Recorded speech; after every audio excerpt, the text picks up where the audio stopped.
This is Chris Collinsworth. Be sure to check out the PFF College podcast as our experts provide insight on all the league's top stories. Every game, every player, every play.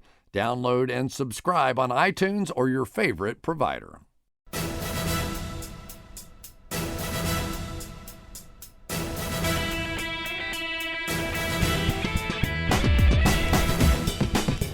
Hello and welcome back to the PFF podcast. Another week of NFL action in the books, and we have our first firing of the 2016 season. And no, it's not Mike Renner. I know most of you were thinking that, and frankly, the odds were short on Mike being the first one to go. But Jeff Fisher beat him out the door. The Jeff Fisher that we didn't think would ever lose his job in Los Angeles is gone.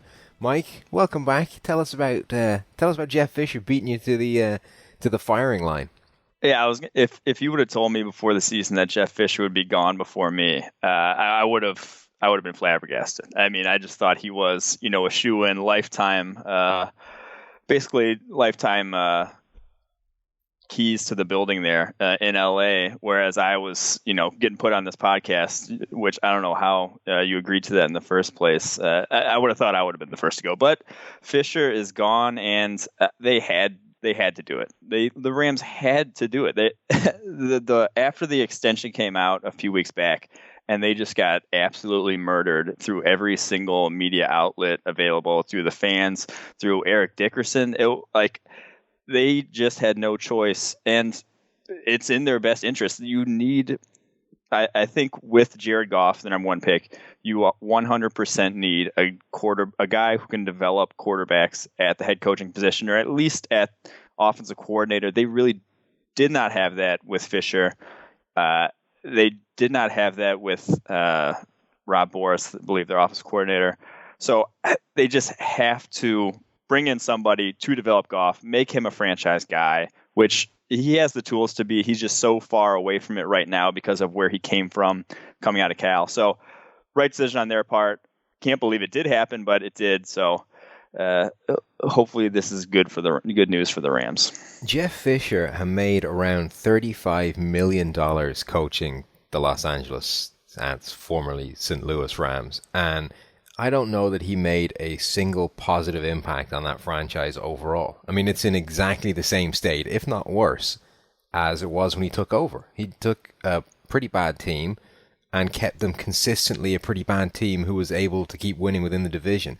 The only regret I have is that we didn't get to see whether Jeff Fisher could somehow magic a victory this week against Seattle with Jared Goff, that offensive line, no receiving weapons, defense is suddenly vulnerable, just nothing, no reason whatsoever to beat the Seahawks other than the fact that he somehow always manages it.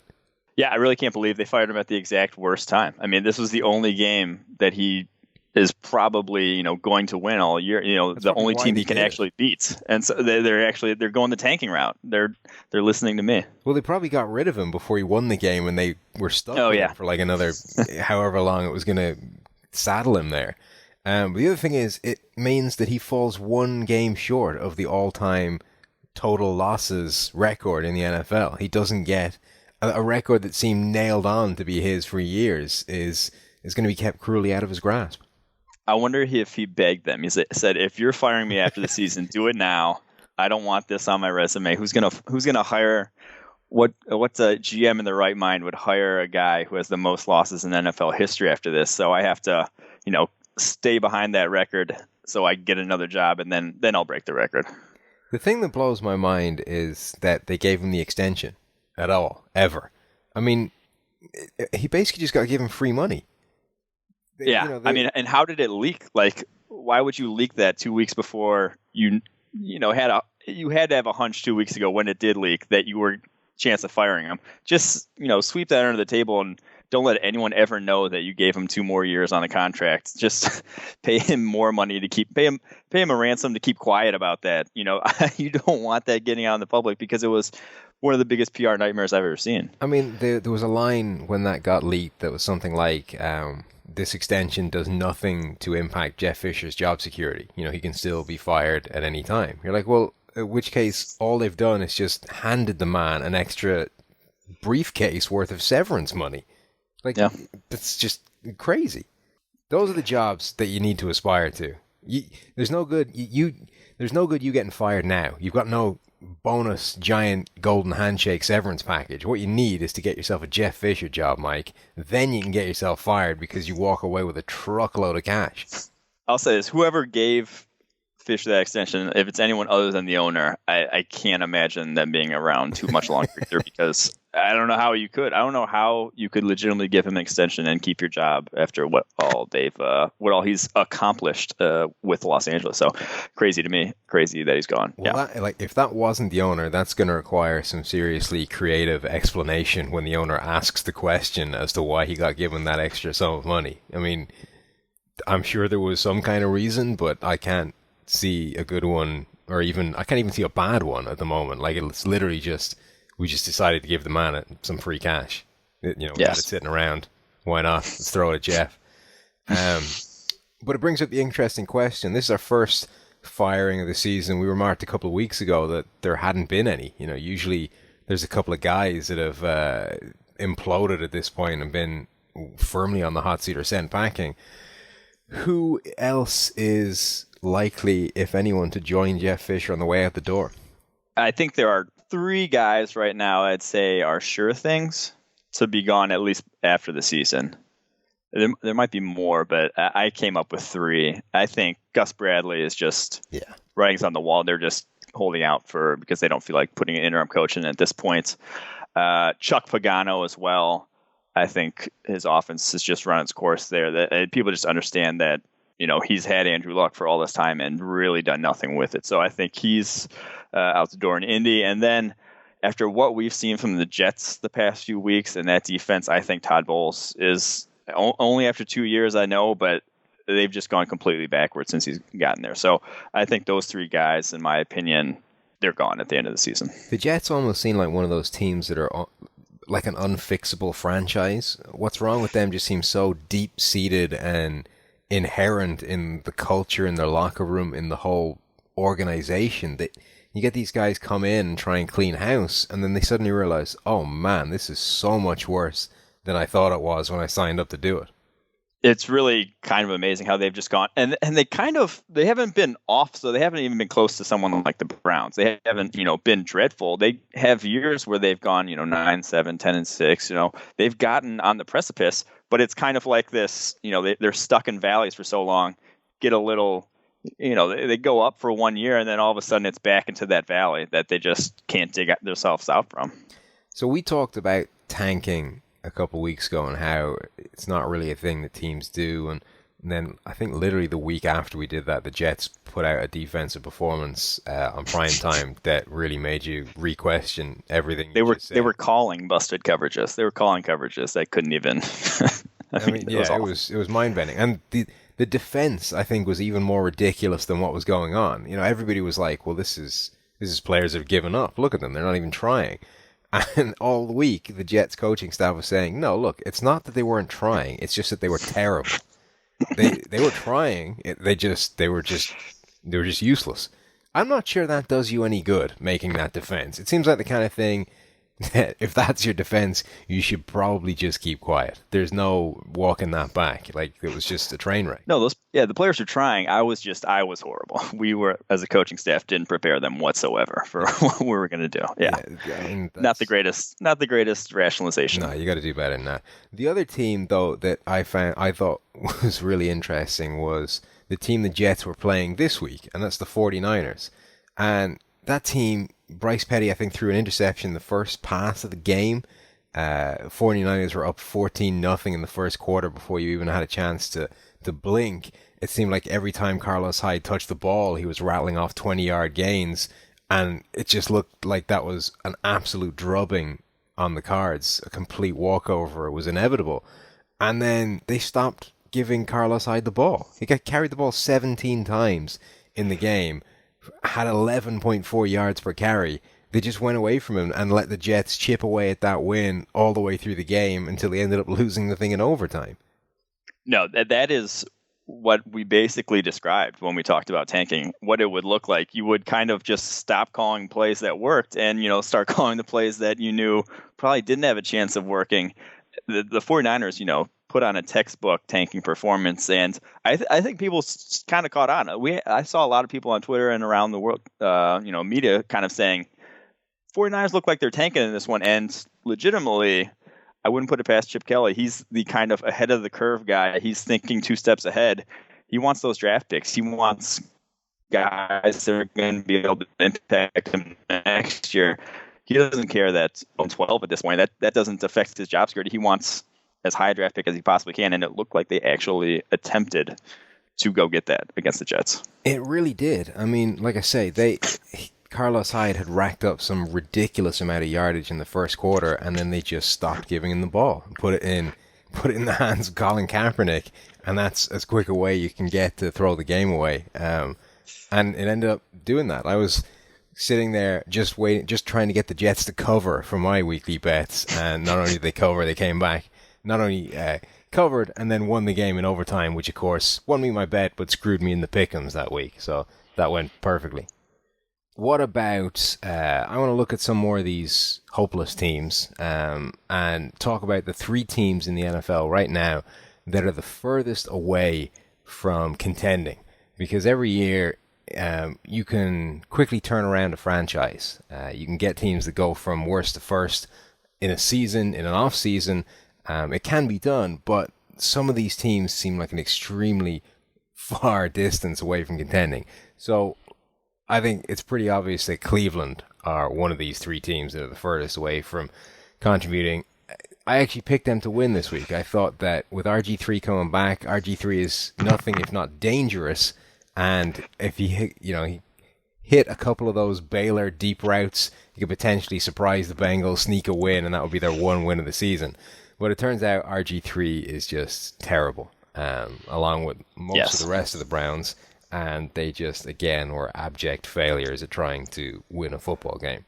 If I had to rank them, though, in terms of the 3 teams furthest from contending, I would not put the Browns at number 1. I think while they don't have a ton of pieces in place, I think they have enough young players and they have enough guys, especially at the skill positions, that is encouraging in terms of going forward. They could, not next year, but maybe in 2 years, if they got a quarterback who actually, could run that offense, that kind of stuff. And they have enough picks next year that they could, in a few years, be a playoff contending team.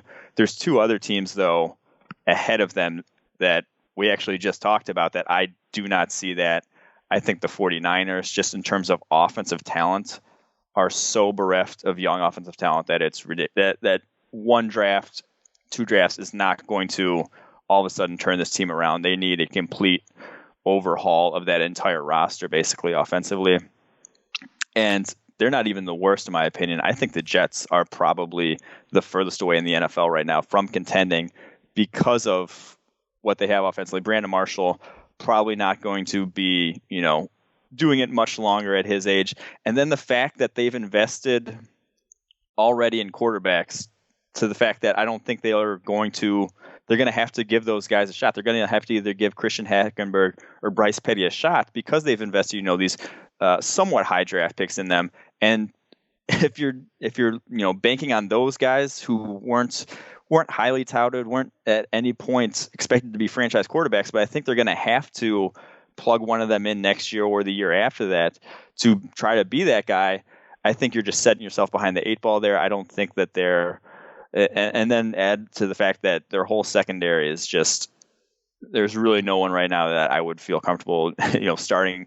It's really not even close to a playoff caliber secondary. So a lot of pieces missing there for the Jets. I think they're probably the furthest right now from contending.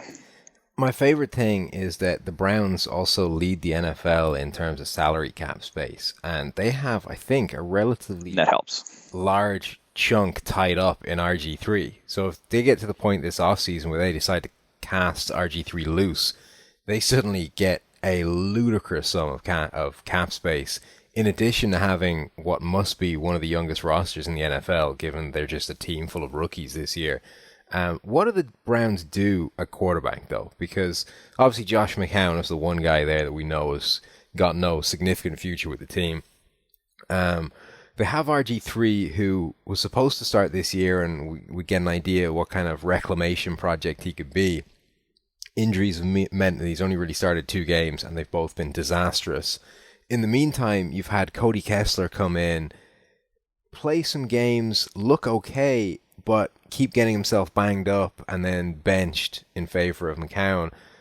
And it seems like the one opportunity this team has had, or the one thing they could achieve at the quarterback position this year, is to get an idea if Cody Kessler was the guy going forward. Not the finished article, but to at least know in 2017, can we start this guy in week 1 and not have to think about the quarterback position too seriously?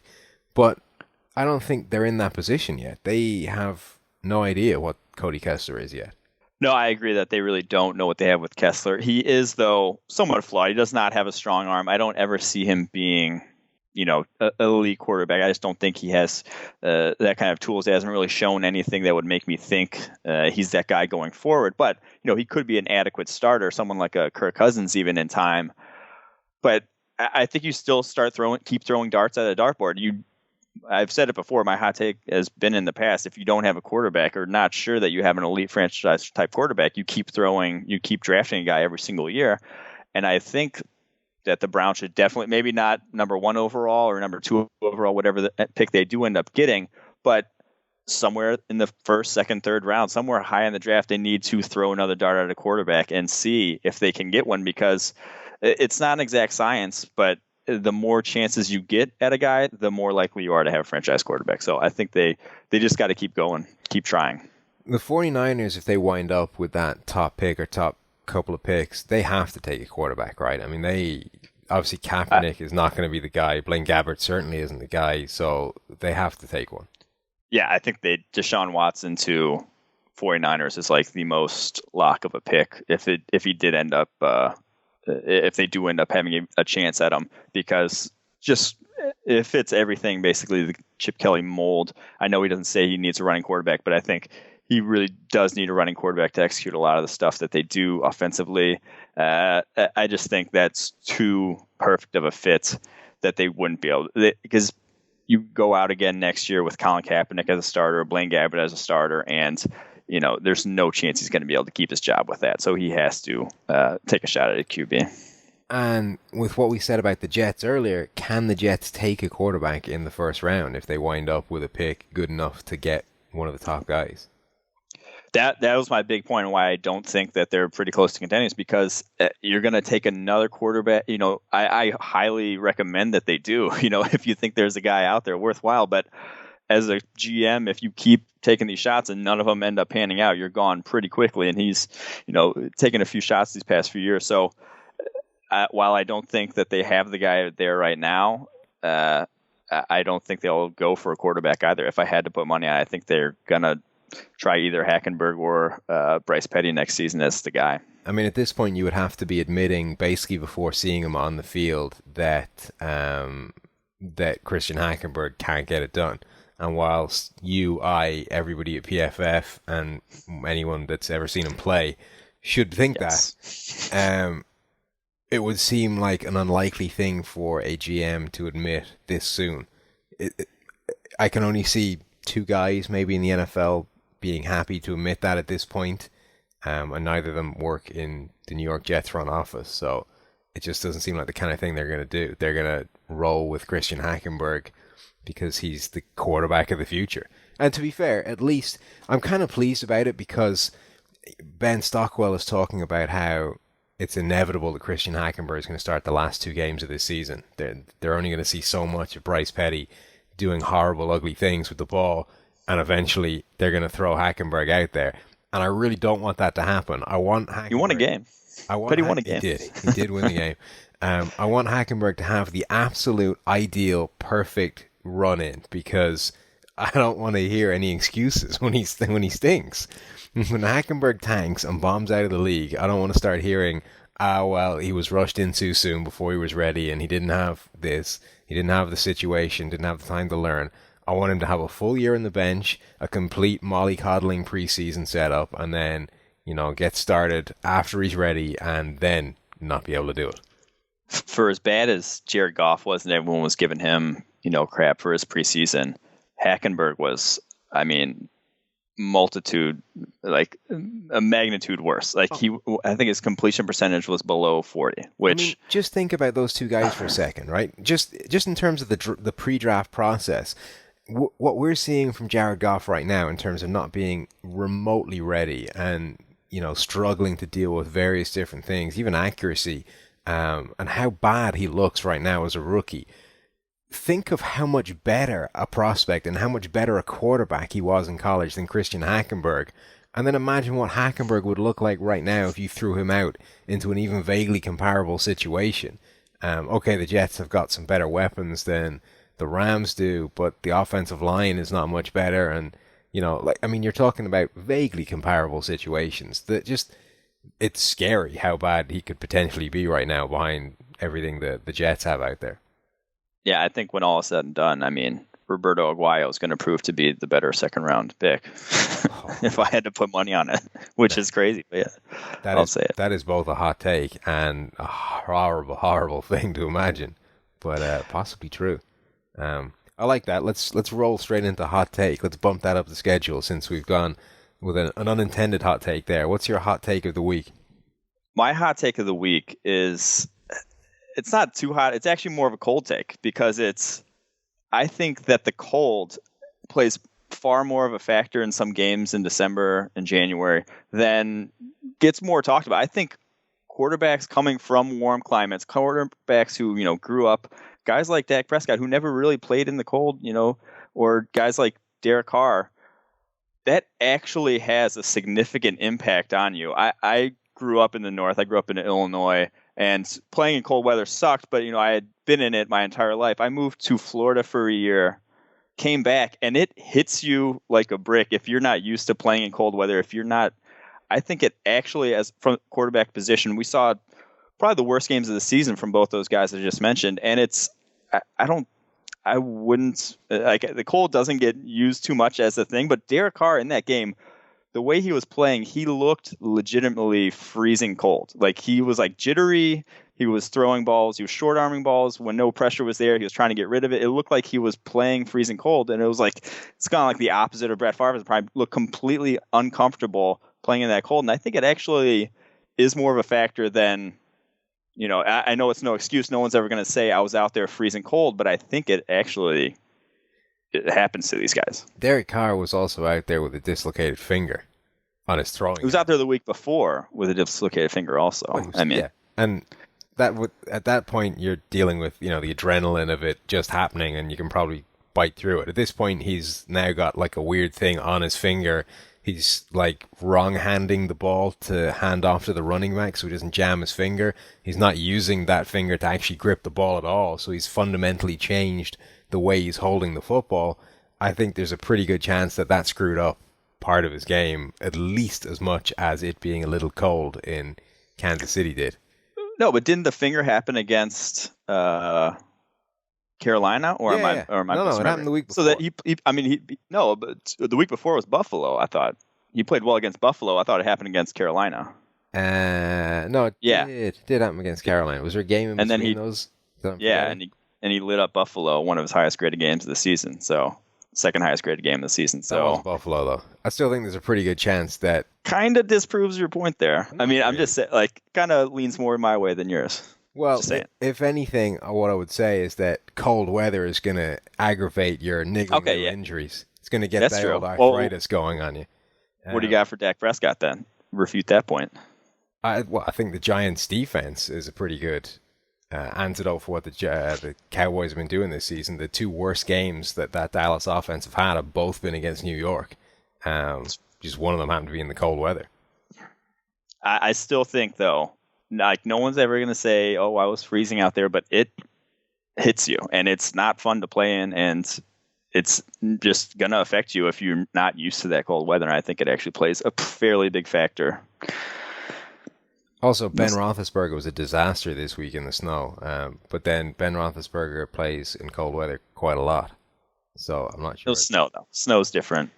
Snow games we've talked about this. Well, that wasn't just a snow game. That was some kind of, rubber pellet cataclysm. I don't know what in God's name the Bills did to that surface, but they, in order to remove the snow from the surface, they took some sort of like heavy industrial machinery to scour everything, the field. And not only did it remove, to be fair to it, it removed every last trace of snow from it, but it seemed to also remove everything else attached to the surface, like beyond the actual blade of grasses, or blades of grass rather, not blade of grass. I was gonna say, how was that playing surface even playable? Like they were taking out literally tons of rubber from that field. Like, so it was just everywhere. These rubber pellets were just strewn across the field. They had to have like giant motorized, I don't know what those things were, like motorized brushes on the front of them that were just sweeping off these rubber pellets to the sidelines and then being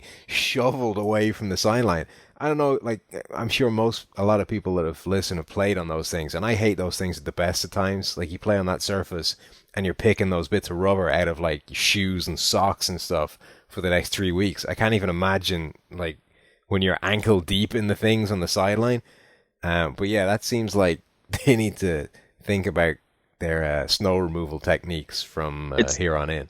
It's actually way worse when it's like middle of summer on those things and hot, because those black pellets heat up and like the field temperature can get to like 120, because like those the black rubber pellets absorb all that heat, and like you slide across them and you're just like getting burns because it's, you know, so hot on those things. So that was the only point I had. Fair enough. I don't think that was a problem in Buffalo, but apparently removing them was. I don't know how you get those things back into the surface either once you've like somehow removed them.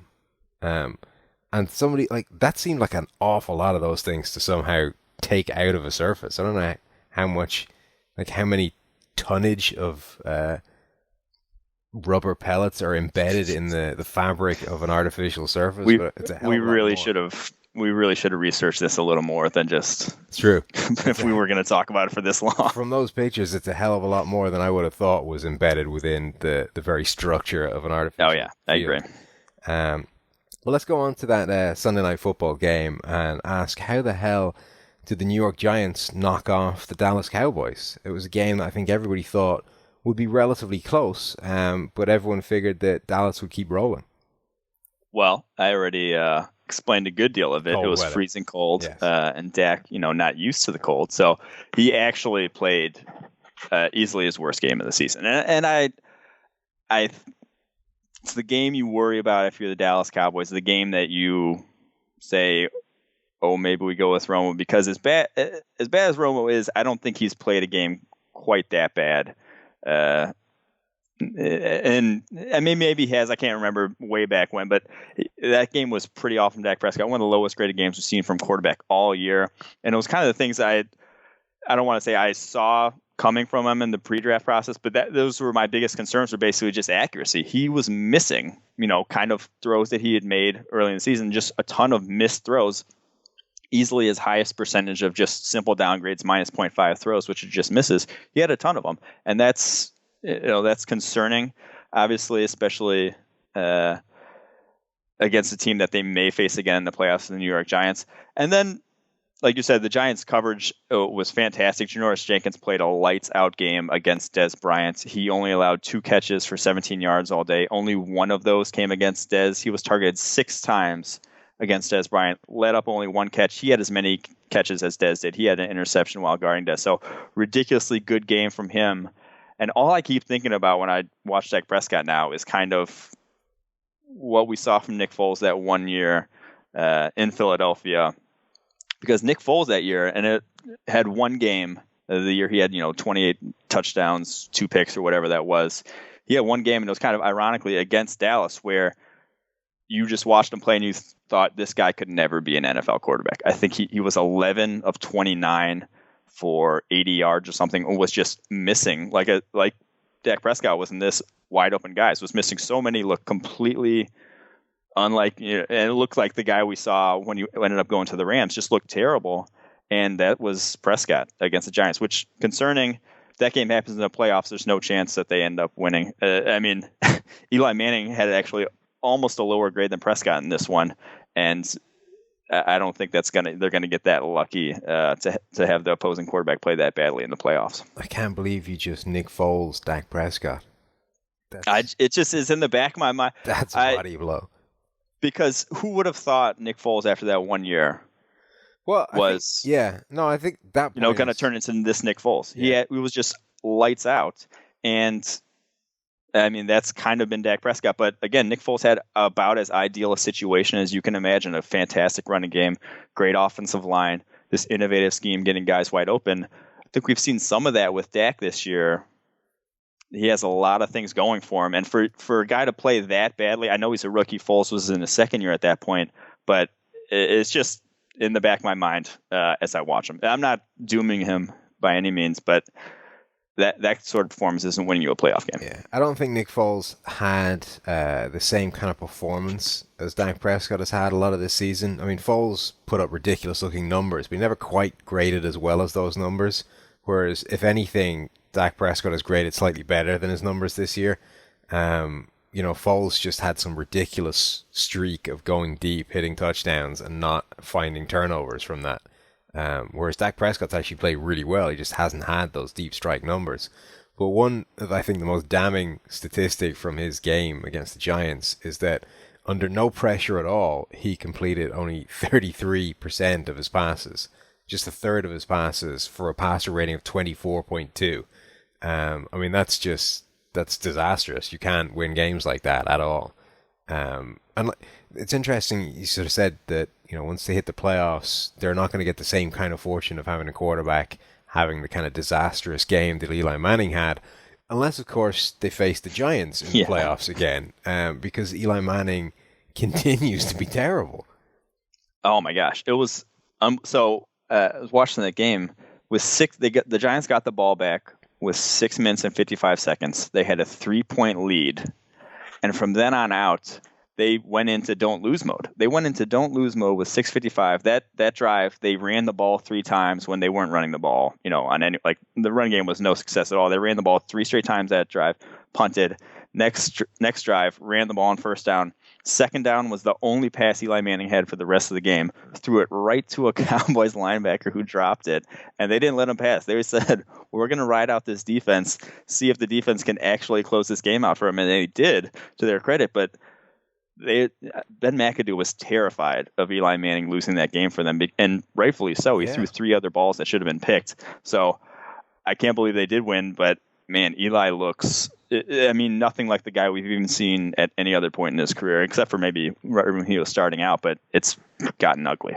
That's the thing. He completed just 2 passes beyond 10 yards of the line of scrimmage in that game, and he only had 1 interception for the game. But I think Gordon McGuinness, PFF_Gordon on Twitter, tweeted out a GIF of all of the passes he threw that were straight to defenders. It's ridiculous that he only had 1 pick in that game. Definitely should have had at least 2, 3.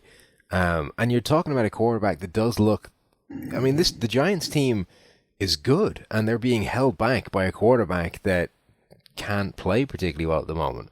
But I want to flip back to Dallas for a second, because this is the game that we were talking about when we were discussing whether you give Tony Romo or Dak Prescott the job once Tony Romo comes back healthy. And the idea was, I think Brett Favre was the guy that first mooted it, and the more I thought about it, the better I liked the idea, is that you keep Dak Prescott in there because the Cowboys are still rolling. Even now, they've only dropped 2 games all season. They're still the front runners in the NFC. And you keep him in the job because eventually he's going to have a game like this and you can turn to Tony Romo. And I don't think it made an awful lot of sense to do it in that game because, it's still just the regular season. Even with that loss, the Giants are 2 games back in the division. It's not a season-defining game. But if that game happens in the playoffs, if that's the first game of the playoffs and that's the game you get, and you're in the third quarter and Dak Prescott is having that kind of game, what do you do? That's the $1 million question that I truthfully don't have an answer for, because one, it assumes I don't know what Tony Romo was looking like in practice. Obviously, if he is old at this point, he's in his upper 30s. He may not, has had multiple injuries over the past couple seasons, he may not, be the guy he was when they had the Dez drop against the Packers. So it might not be the same guy that could take you to the Super Bowl at this point. So I don't know that part. If he is, though, I'd have a fairly quick trigger when it comes to the postseason, just because, like we've seen from Dak twice now, once against the Eagles, once against the Giants now. When it goes bad, and that's that's the kind of game where you just can't. You have a competent sub, you have a guy who may, can come off the bench and provide some quality quarterback play. If it just looks like it's going in the tank, you make that switch. It's like a pitcher in baseball. If it looks like it's going in the tank early and it's the playoffs, you don't even think about it. I feel like you have to make that switch if it's the playoffs. My bigger thing is if this game happens again next week, if he puts out another, terrible game, are you thinking about Romo for a showcase last 2 weeks of the season? Are you giving Romo that chance to get the job back? Because if it goes in the tank quick with that, I mean, it's just something that would be in the back of my mind if I'm Jason Garrett. Well, yeah, I don't know what this is worth, because it's the kind of talk that can be complete bullshit, or it could actually mean something. But during the week where Tony Romo officially lost his job and, had been kind of campaigning to get it back for a couple of days in practice, all the Dallas people were saying that he was absolutely lights out in practice, and operating the scout team was giving them the best week of practice they'd ever seen. So, maybe Tony Romo is the Tony Romo of old, and that's the guy you would get if you did stick him back in there. But who really knows? I think it's a very good question. What happens if this wasn't a 1 week fluke and you do get that horrendous Dak Prescott again? Because as good as the Cowboys situation is, they've got some tough games upcoming. You've got Tampa Bay next, who own the longest winning streak in the NFL right now after Dallas lost. You've then got the Detroit Lions, who could potentially own the longest winning streak in the NFL if Dallas beats Tampa Bay and the Lions win. You've then got the rematch against the Eagles, who, of course, played Dallas so well the first time and gave Dak Prescott the first really bad game of his career. Those three are extremely tough games coming up. I don't know what you do if you get another really ropey performance from Dak Prescott, because that's got to start you thinking heading into the postseason about whether you do need to make that switch. The other interesting thing is if it was a blip, if he comes back next week, you get the regular Dak Prescott again. You don't see that guy again for the remainder of the regular season. And then in the playoffs, you get the bad game. If you make the switch to to Tony Romo, Tony Romo comes in, he rescues the game, he gets you through to the next round. You get the same question. What do you do then for the next game? Does Dak Prescott get given the job back? Do you roll with the guy that saved the game, or does he just stay as almost like your closer for the postseason? I think you make the switch. If at any point they make the switch, it's final. You're rolling with Romo at that point. Man, those are going to be some big decisions for Dallas potentially. Like this is what we've been saying all the way through this season, is that this is setting them up for a series of really, really tough calls.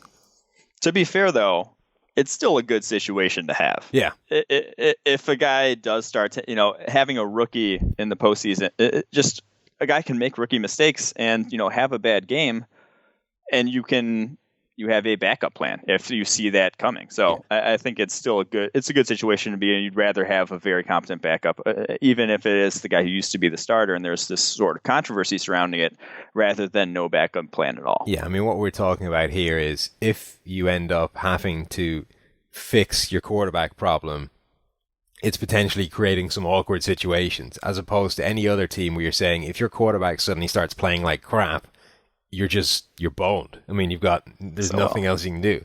Like, we're talking about Eli Manning. I mean, Eli Manning may be the reason. They would kill to have Romo. Yeah, this New York Giants team can't win anything. Whereas if the alternative was, actually, it turns out you've got a guy on the bench that you should probably put in who's far better than him, they would kill for that scenario. So, yeah, I guess there's no way you can slice that where it isn't good news for Dallas. I want to go now to talk about pass rushers. And one thing in particular that's always kind of fascinated me is the guys that are able to turn pressure, consistent pressure, into sacks, and the ratio which you can do that. So I was looking it up today, and this season at least, the percentage of total pressure that a pass rusher gets that they convert into sacks is about 15%. So 15% of all the pressure you get is a sack, generally. But you've got a guy like Vic Beasley, who is racking up sacks now this season. But not grading quite as well as people expect, given all the sacks and the forced fumbles at PFF. And part of it is because he is up at like 30%. I think he's 29 point something percent of all of his pressures have been sacks. So it's just a ridiculously disproportionate rate of the amount of total pressure he gets is wound up in sacks. And, we could talk all day about all sacks not being equal in the way that, some sacks are entirely down to you beating your guy. Some sacks get flushed to you. Some are just almost luck plays where a quarterback winds up in your lap and you're unblocked on the blind side, all this kind of stuff. But what do you make of guys like Vic Beasley who go on a run of getting a completely disproportionate level of sacks compared to their total pressure? I think there's two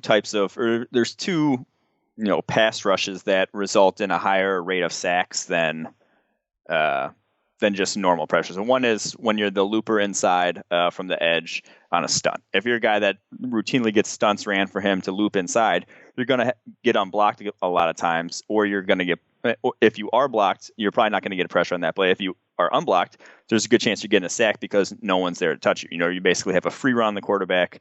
He has no real place to go with the ball, so you're basically sacking him. The other one is if you're a pure speed guy to the edge who is either going to hit right at the quarterback's end of his drop and be right there to force fumble, like Vic Beasley has been, a guy who's either going to hit right on him or the quarterback's going to have a room to step up, and you're not going to be, you're not going to affect him at all. So that's going to be those two sorts of pass rushes are the guys who are just going to have a disproportionately higher number of sacks than total pressures. The guys that are bull rushing are kind of going to be the opposite. They're going to have more just total pressures because you're bull rushing. You're not necessarily going to get off it, but you're going to be affecting the quarterback, making him move out of the pocket, do that kind of stuff. So, in my opinion, those are the kind of the ways you get sacks and not pressures. It's an interesting number, the percentage of pressure that is a sack, because it's the kind of number where you want to be above average. The league average, as I said, certainly for edge rushers is about 15%. I think it's 15.1. So you want to be higher than that,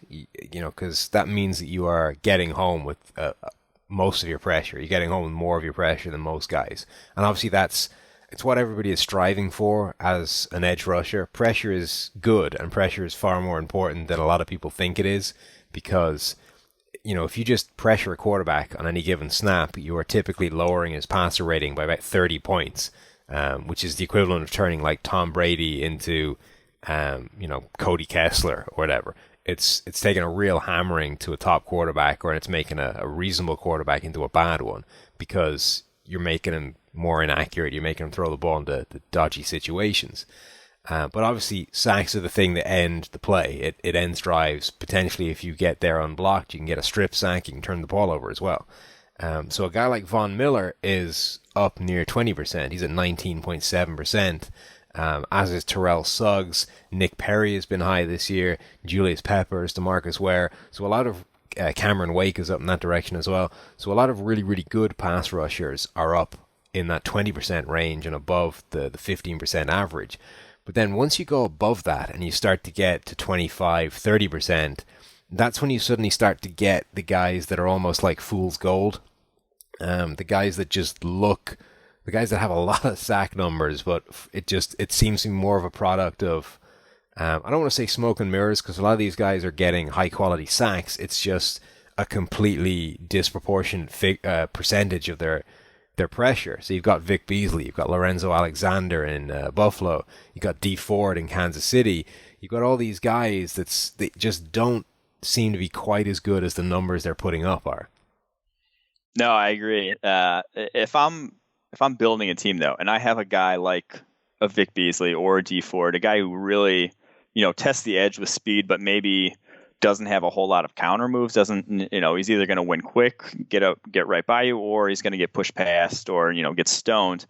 You pair a guy like that up with someone who's a talented bull rusher on the other side, a guy who's going to make the quarterback, escape out the back of the pocket. I think that would be a good way to rack up sacks for those type of guys who are, going straight to the edge or, getting naturally behind the quarterback on a lot of their rushes. If you're forcing the quarterback out from the other side, going to put him right into his lap. So I think that it doesn't surprise me that those type of guys are high in sack rates. How much do you think the teams are conscious of stylistically matching up their pass rushers when they're assembling a roster? So getting guys that almost complement each other in those terms. Like, we've got a guy that can get the speed rush. We need to pair that with an inside, power presence, or whether it's just, look, we're just trying to find the best pass rusher we can in all four spots.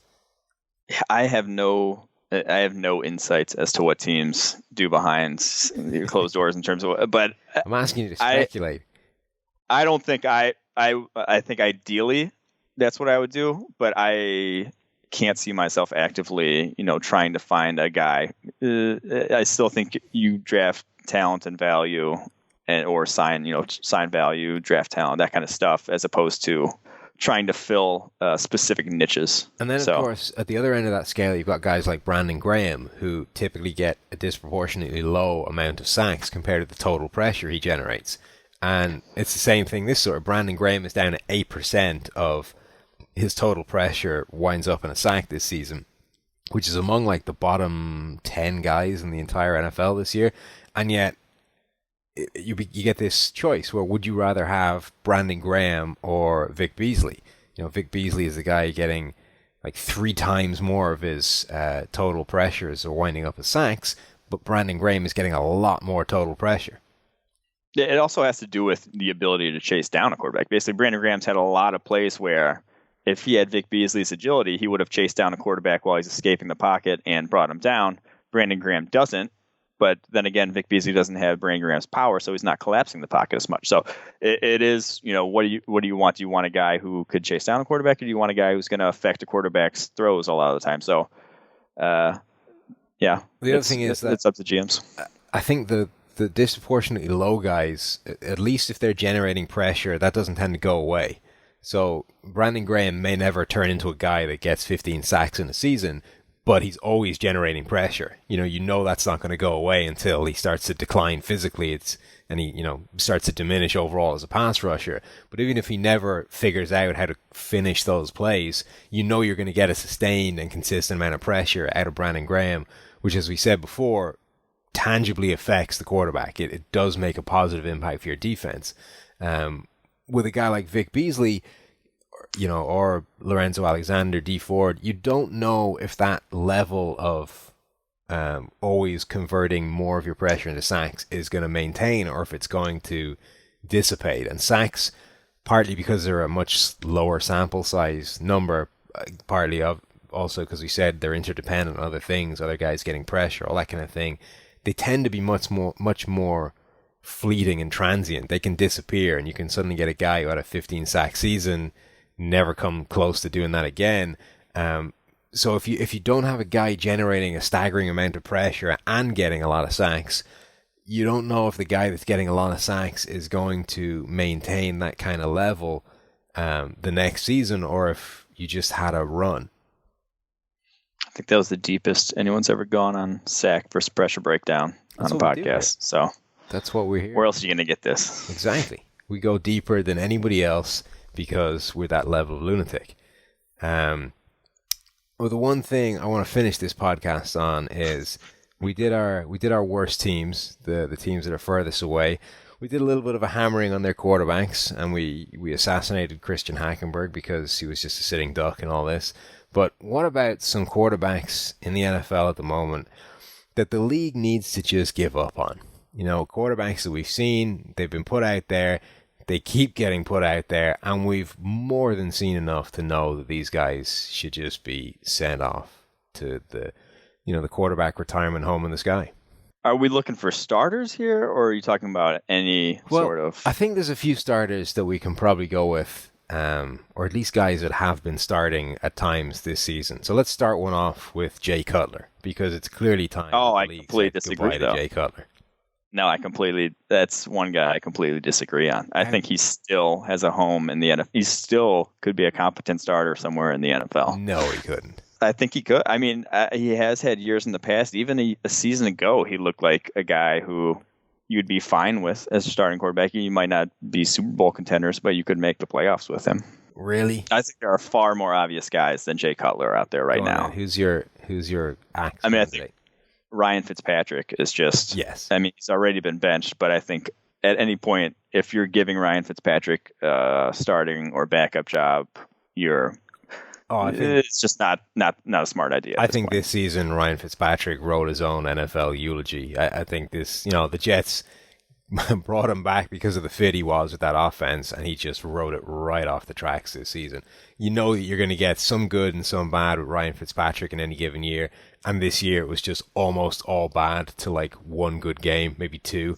I would say he's gone. I don't think we even need to prod the NFL in that direction. I think he's on his way out before that. One guy, though, we've done the kind of Eli Manning thing a bit to death. I don't think Eli Manning is quite at the point where you need to boot him out, but he's, like I said, he's getting in that direction. I think the idea that quarterbacks used to retire at his age is very real, and given how he only seems to be getting worse, it's an interesting situation to monitor. At what point can the Houston Texans give up on Brock Osweiler? That was just the next guy I was going to say, because they should just. I know it's going to murder their cap next season, but I think you have to cut him and start anew. You just have to take that chance, because if you keep him on the roster, I mean, maybe you could start someone over him, but you're probably going to be somewhat forced into starting him just because of his salary, and he's not. He's had nothing up in his entire career that suggests he should be a starting quarterback in the NFL. He had 500 snaps before this. He was rank average or below average in most of them. He had one drive against the Patriots that looked good. He's not an NFL quarterback. It's just, he's not an NFL starting quarterback. You have to take your loss next year in terms of cap and start anew. Here's the problem, though, for Houston, is that do they have anybody in that organization that could survive that move? I mean, if they make the playoffs again this year, that would be back-to-back years under Bill O'Brien. So I think they do end up, like, Bill O'Brien would definitely survive that move if he does that. I'm not sure Rick Smith, that their general manager, would end up surviving, but... Well, that would mean that someone has to do it. Bill O'Brien would have to pull some kind of corporate power move to get Osweiler dumped, blame it all on Rick Smith, and like just pass the buck and hope he survives the chaos, the fallout from it all. I think Rick Smith, though, could survive it if he said, hey, I messed up. I still built a playoff roster. I still, 2 years in a row, I took a chance on a quarterback and I missed. It was a big swing, but, we struck out this time. I'm going to keep swinging. A very forgiving owner to forgive $72 million contract on essentially a whoopsie. I mean, he had to know that was a very big possibility when he signed him. So, I think you run the bigger risk throwing out if you cut him this offseason and then field another competent season team next year.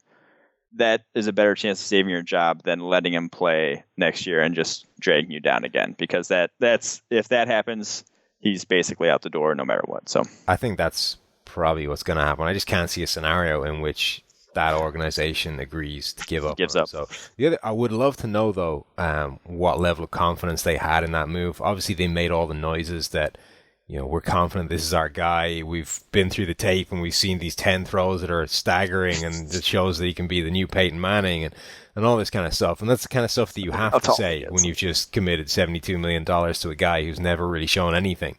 But I would love to know that if you could get those guys, entirely off the record in a closed door situation, he said, look, level with us.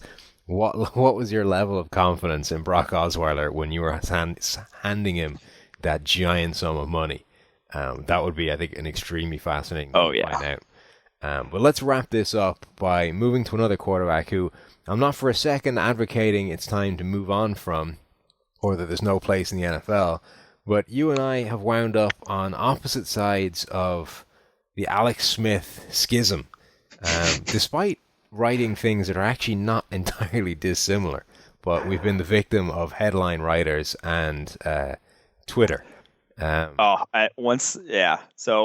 to break down the situation, if you didn't see it on Twitter, basically Sam wrote an article saying he doesn't think that the Chiefs can win Super Bowls with Alex Smith this year, the way he's playing. And truthfully, he hasn't been playing or had not been playing well at that point. He had a good game after that. And, he's still doing a lot of the same things that Alex Smith has done with his career. One is like protecting the ball. One is not taking chances. And one is, getting the ball out quickly and not taking sacks and that kind of stuff. And I basically looked at all that data and said, I think they could still win if their defense and running game plays well enough. And they get the ball in the hands of the playmakers, because now they have more playmakers than they've had at any point in the Andy Reid era in Kansas City with the emergence of Tyreek Hill. So I basically wrote kind of the opposite opinion, saying I think that they do have a chance actually this season, and that if Alex Smith can just protect the ball, they have a great defense and weapons offensively. That's kind of a wide open AFC, and that they might have a chance. And I even put a nod to Sam's article in mine saying, even my colleagues are non-believers in Alex Smith. That got edited out, and then the headline of mine wrote, "Stop hating on Alex Smith. The Kansas City Chiefs can win the Super Bowl." And basically complete opposite headline of what Sam's was the week before. And so kind of blew up on us. But I still think I'm right in this. Even with the Derek Johnson injury, they are, beating Oakland as soundly as they did with Alex Smith playing, fairly well again. I think they have as good a chance as basically anyone outside the Patriots in the AFC at this point. Yeah, it was interesting because the first thing I did when I saw the tweet is, the first thing I did was like, how have we been that ridiculous? And basically posted two diametrically opposed articles in the space of 2 weeks. Then I realized that your one was actually in the Washington Post, so it wasn't strictly ours. But I went and read it, and I was like, let's find out if the content is actually dramatically the opposite of what I wrote, or if it's just, the headline of the tweet. And I was reading yours, and I was like, a lot of this is the same. Like, we're making very similar points. The only difference is that I'm saying, despite all this stuff around, they can be contenders, but unless Alex Smith plays like he did down the stretch last year, they can't take that extra step, to go from being a good playoff side to being able to beat the Patriots and the Broncos and to get into that Super Bowl and win it. And your point is that the way Alex Smith plays and this conservative nature and the low interception rate and all that kind of stuff, I think he's top 10 all time in terms of interception percentage. Though a lot of current quarterbacks are at the top of that list just by the nature of the game. But still, he is one of the better quarterbacks all time in terms of not turning the ball over. And your point is that because of all that conservative nature that's thrown against him as a criticism a lot of the time, that's actually why he is a good thing for this team in terms of being able to win any game, because he's very, very unlikely to lose the game for them. And consequently, on a playoff run, that might be enough. So they're actually, the two articles are actually not dissimilar. It's just crazy the way, I don't know if people know this, but writers don't typically have anything to do with the headlines of their articles. Those are written by editors, by sub-editors, by anyone who's not connected with writing the article itself. And they can at times bear very little resemblance to what's actually in the piece. The guy writing the headline is looking for a hook to get you into the article. The guy writing the article is, trying to tell you something. Make a recent point. Yeah, exactly. So it's often interesting finding out exactly what headline has been attached to the article you sent in. And in this case, how two very similar articles can come up with two fundamentally opposed headlines and tweets attached to them. But that's the thing. We are, myself and Mike are on opposite sides of Team Alex Smith. I don't think that unless Alex Smith improves his level of play, this Kansas City team can win a Super Bowl. I was going to say, Chiefs win the Super Bowl, you're going to be hearing from me. Yeah. And if they don't, I shall proclaim victory. Yeah, so I'm behind the 8 ball here. Come on, Chiefs. Yes. Come on, Alex Smith. The one thing in my favor in all this is that the chances of them winning the Super Bowl, even with a good quarterback, are lower than they would be of just winning it. So I think I'm playing the percentages for once. But that's going to do it for this week. We are done in our Week 14 wrap-up podcast. As always, if you would like to go to iTunes, write us a review, that would be most appreciated. We are running a competition as well. If you go there, you write us a review, and you leave your Twitter handle in the review, you will be entered into a competition to win free PFF subscriptions. And the winner of this particular competition last week is somebody whose Twitter name is, and I apologize if I'm butchering this already, his Twitter name is Abdul Adil Nazir. So congratulations, you have won free PFF subscriptions. If you also want to win one, head to iTunes, give us a 5 stars rating and a review. It bumps us up the iTunes rankings and makes us look really smart compared to all those other fancy podcast people that would otherwise be leaving us for dust. But that's it for us. We are out of here. Thank you very much. Hope you've enjoyed listening to this. Take it easy.